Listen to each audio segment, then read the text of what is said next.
तो hello guys, एक couple of कुकुस मांगा चैप्टर 277 आ चुका है। तो चलिए इस मांगा को पढ़ना शुरू करते हैं। लास्ट चैप्टर के एंड में हीरो ने एरिका से पूछा था, क्या तुम नागी को लाइक करती हो।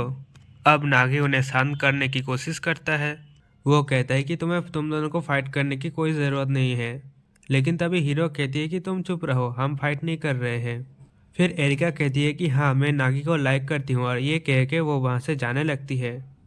और जाते जाते वो कहती है कि मैं नहीं चाहती कि कोई उसे मुझसे दूर ले जाए।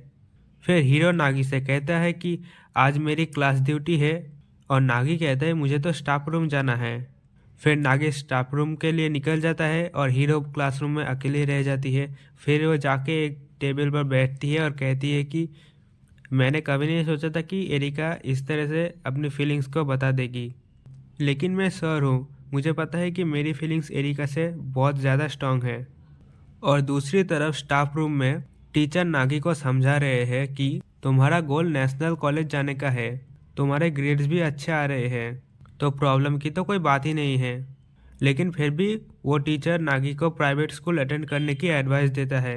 वो नागी से कहता है कि तुम इस बारे में क्या सोचते हो, लेकिन नागी तो कुछ और ही सोच रहा होता है अपने मन में। वो तभी एरिका की बात के बारे में ही सोचे जा रहा था, लेकिन टीचर को लग रहा था उनकी बातें सुनकर उसे स्ट्रेस आ रहा है।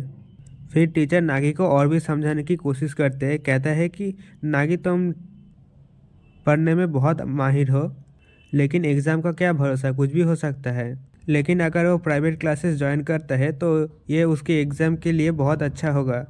लेकिन नागी एरिका की बात के बारे में ही सोचे जा रहा था, उसको कुछ समझ में ही नहीं आ रहा था तब।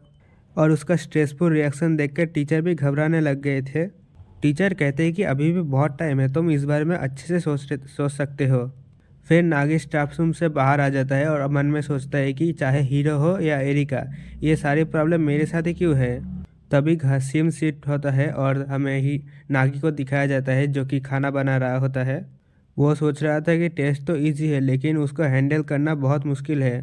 तभी एरिका पीछे से आकर पूछती है कि डिनर में क्या बना है, और एरिका को क्लोज देखकर नागी डर जाता है। अगले सीन में वो दोनों एक साथ डिनर कर रहे होते हैं और एरिका को मीट बहुत अच्छा लगा है। वो कहते हैं कि ये तो वही मीट है ना जो कि हमने इंटरनेशनल सुपरमार्केट से खरीदा था। लेकिन नागी आंसर नहीं करता, वो सोच में ही खाते हुए डूबा रहता है। एरिका पूछती है कि क्या बात है, लेकिन नागी कहता है कि कुछ भी नहीं। एरिका कहती है कि हमारे घर में जो शेफ आते हैं वो मीट को रेड वाइन में पकाते हैं। एरिका नागी से पूछती है क्या वो भी उसे ऐसे पका सकता है मीट को।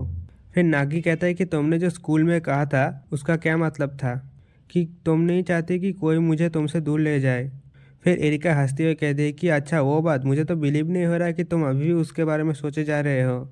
फिर एरिका कहती है कि अगर तुम नहीं होंगे तो मेरे लिए खाना कौन बनाएगा, लॉन्ड्री का काम कौन करेगा, और मैं तो सफाई भी खुद नहीं कर सकती हूँ, और फिर टेस्ट में मेरी हेल्प कौन करता। फिर एरिका नागी को पीछे से हक करके कहती है कि मैं तुम्हारे बिना जी ही नहीं पाऊंगा, और फिर वो उसकी पीठ को थपथपाते हुए थैंक यू भी कहती है। फिर नागी सोचती है कि अच्छा, ये सब बात खुद के लिए था। नागी कहता है कि मैं तुम्हारी माँ नहीं हूँ। फिर उसके बाद सीन शिफ्ट होता है और एरिका रात को सोने जाती है, और सोते हुए एरिका को कुछ अजीब सा फील हो रहा था। उसने जब नागी को हक किया था, उस नागी की बॉडी बहुत मस्कुलर लगी थी और उसे गर्म फील हो रहा था। ये फीलिंग उसे आज तक कभी नहीं हुई थी। और यहीं पे ये चैप्टर एंड हो जाता है।